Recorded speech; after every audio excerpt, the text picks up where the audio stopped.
Good morning, students.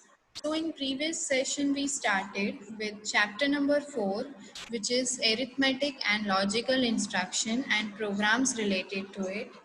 So, in previous session, we saw addition of unsigned numbers. Then we saw add with carry operation for 16-bit addition.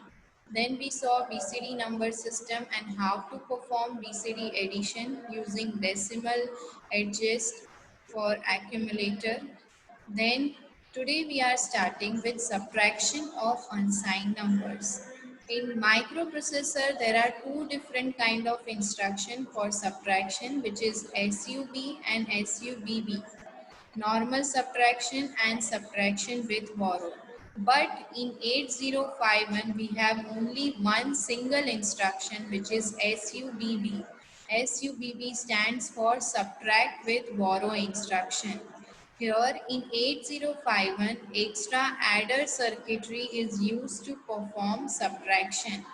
You have to make the carry flag 0 instead of making it set or reset. Initially, you have to make carry flag 0 to make SUB out of SUBB instruction prior to the execution of subtraction. So here the instruction syntax works like this: SUBB A comma source. So SUBB is subtract with borrow, where A is your destination register and source will be your data, immediate data, or it can be register content, or it can be in terms of memory location. So A will be equal to A minus source data minus carry. Minus carry means minus borrow. Subtract with borrow. So you can see here how the subtraction of unsigned number works. SUBB, when carry flag is 0, you have to take 2's complement of the subtrahend and you have to add it with the minuend. You have to invert the carry. If carry is 0, result is positive. If carry is 1, result is negative. This is the same way which we have used in performing subtraction using 2's complement. Now, whenever you are performing subtract with borrow SUBB when carry is 1, at that time you can use multi-byte numbers. Just take care if there is a borrow generated at lower operand or not. This example has been given to you for performing subtraction of two data. Data given to you is 3F and 23H. So you are performing subtraction between 3F and 23H. So here data of subtraction is 1C. It is a positive data only. So your carry flag will be reset after performing operation. If carry flag is 1, then it means data is a negative number. The same example has been given to you again. The data given to you is 4C and 6C, on which you are performing subtraction. Ideally, if we are performing subtraction, 4C minus 6C will give us minus 22. Data will be negative data. So here you will see that whenever you are performing the subtraction of these two data, at that time carry flag is becoming 1, it is becoming set. So the result is negative whenever you are performing it using 2's complement method. Again, example has been given to you for subtraction of two data, 62 minus 96H. 62 is one data, next data is 96. Again, this will be also a negative data. So here whatever answer is generated with that extra carry flag will be set, and carry flag lets us know whether your answer generated is positive or negative. Now, unsigned multiplication. Unsigned multiplication means multiplying two positive numbers. So here data given to you is in terms of 25 and 65H, and you are multiplying it by using MUL instruction A, B. You have loaded the data in A register and B register. C. 8051 supports byte by byte multiplication only. So here you are multiplying the two datas using only two register, which is A accumulator and B, which is the B register. So two data 0E and 99 will be saved in the both register. Initially data is A is having 25H, B is having 65H. After multiplying both the data, answer is E99. So higher byte will be saved in B register 0E and lower byte 99 will be saved in A register after performing multiplication operation. You can see A register will have a lower byte data and B register will have a higher byte data. So this way we can perform multiplication between two data. Same way, unsigned division. 8051 supports byte over byte division only. Byte over byte means every time one byte will be divided with the other byte. You cannot directly divide two numbers. You have to perform the division or multiplication byte by byte only. So the instruction used for performing unsigned division is DIVAB. So divide the data presenting A by data presenting B. Initially we have loaded A register with data 95 and B register with data 10. So now performing divide DIVAB. So divide the data of A register by data of B register. So A divided by B will give you quotient 9 and remainder 5. So quotient will be saved in A register and remainder 5 will be saved in B register. So by default, A register is used for saving quotient and B register is used for saving remainder. See, if remainder is not there, if the number is perfectly divided by the dividend, then at that time, if B is becoming 0, then overflow flag will be generated. If I have taken A as 10 and B as 0, at that time numerator is positive but denominator is 0. So at that time overflow flag will be generated if you are taking B as 0 value. Understood? So you cannot take B as 0, otherwise it will indicate an overflow flag will be set. It will indicate an error that we cannot perform the division if the denominator is 0. This way, unsigned division occurs in 8051 microcontroller.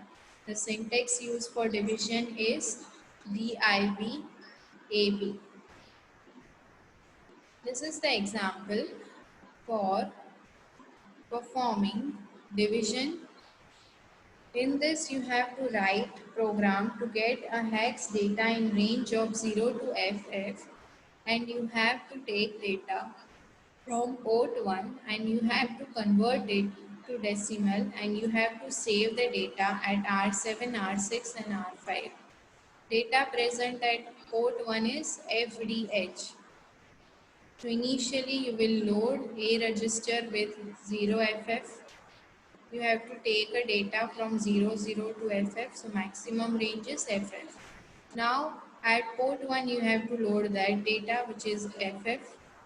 Now from port 1 again you move it to A register, so it will be again FF in both the registers.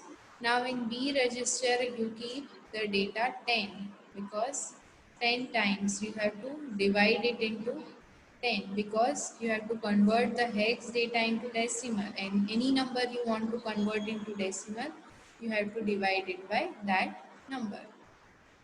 So decimal, the base is 10. So you have to load B register with 10. Now you will perform division operation between A data and B data. So FF will be divided by 10. So now whatever answer will come, it will be loaded in R7. So R7 will have a lower byte data. Again you have loaded B with 10. Again you are performing the division. The quotient which was present in A will be again divided by 10.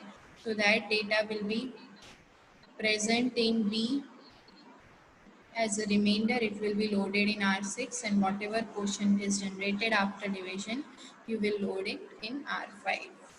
So this way you can perform division. So FD divided by 10 will give you quotient 19, remainder 3. Remainder 3 is loaded in R7. 19 divided by 10 again will give you quotient 2, remainder 5. 5 will be loaded in R6, and 2 will be loaded at the end in R5. So R5, R6, R7 data is 253. So the decimal number is 253 for hex number FD. Now signed operation. Signed 8-bit operands. If D7 bit is the sign bit and D0 to D6 bit is the magnitude of number, if D7 is 0, then that operand is a positive number. And if D7 bit is 1, then your operand is negative number. The positive number ranges from 0 to 127. So this we are discussing for 8-bit signed operand. So the highermost bit or the most significant bit is here D7 bit. So D7 bit is treated as a signed bit. If in your number, 8-bit number, higher bit is 0, whole number is positive. If higher bit is 1, whole number is negative.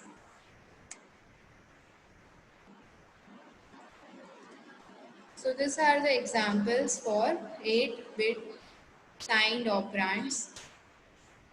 If the most significant bit is 1, your number is in negative range. If most significant bit is 0, your number is in positive range.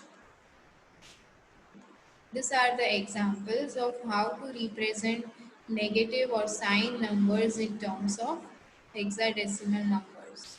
So you can see to it. Otherwise, you have already studied it this in digital electronics.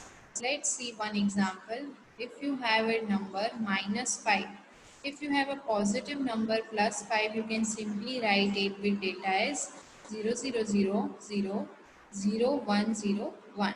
But here the sign minus is there, so you have to convert each bit in ones complement. So it will be 11111010 and add 1 into it, so it will be converted to 2's complement form. So final answer will be 11111011. So -5 will be represented as FB in terms of hexadecimal. Now, let's discuss the overflow problem. If the result of any operation on signed number is very large than the register limit, then overflow occurs. You can see here two data given to you is 96 and 70. You are adding these two data, 96 and 70. This is decimal number. The hexadecimal number of this is 60 and 46. You can see here the hexadecimal format of 96 and 70 is 60 and 46. If I am adding these two numbers, then at that time the data is overloaded with the 8-bit content. Final answer is not in 8-bit range, but the register limit is only 8-bit. So if there is a raise of carry after D7 bit, then at that time overflow flag will be set. According to CPU, the result is -90, which is wrong. So CPU will set overflow flag 1 to indicate the overflow. Now overflow flag is set to 1 if there is a carry from D6 to D7 but no carry out of D7 bit. And if there is a carry from D7 bit but no carry from D6 to D7. At these two conditions, overflow flag will be set. This is the example for whether to check overflow flag is set or not. You can see here register A is loaded with -128, register R4 is loaded with -2. Now if you are performing addition between these two, here you can see there is no carry here is generated after D6 to D7. So at this time, if there is a carry after D7, overflow will be set. The condition we have seen is if there is a carry from D6 to D7 but no carry from out from D7, or if there is a carry from D7 out but there is a no carry from D6 to D7, then overflow flag will be set. So the second condition is fulfilling here, because you can see after D6 to D7 there is no carry, but after D7 carry flag is setting. So this is a condition of overflow flag setting high. Again, you can see the example here, overflow flag is 0 because the condition is becoming false. D7 bit is also generating the carry, and from D6 to D7 also carry is generated. So this is a condition where overflow flag will be reset. In unsigned number addition, you must monitor the carry flag, and based on that carry flag you have to check whether overflow flag will be set or reset. Now in the next session we will discuss regarding logical and compare instructions. Till here we have completed our arithmetic instructions. In the next session we will see regarding logic and compare instruction.